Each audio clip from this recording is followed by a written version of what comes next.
Ça, c'est une question qui revient souvent. Le temps de ma transition, donc l'arrêt du sucre, ça a pris 3 semaines.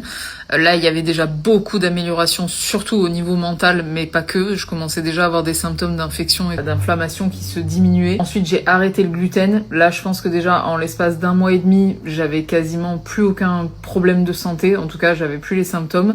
Et les produits animaux, ça a suivi. Alors, je mangeais déjà plus beaucoup de viande rouge, mais voilà, j'ai fini par arrêter tout le reste dans les mois qui ont suivi. Donc, j'ai perdu environ 22 kilos en l'espace de 6-8 mois.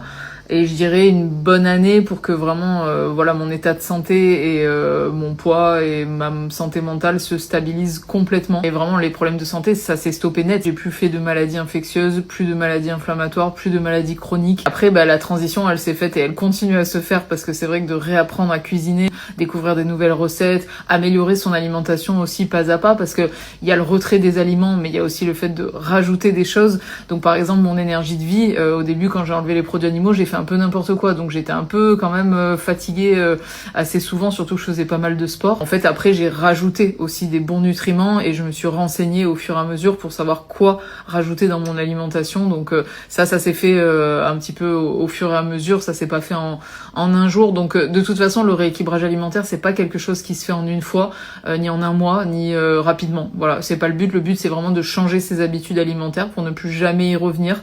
Donc c'est lent, on perd du poids lentement et c'est ok parce que c'est du poids qu'on reprendra pas.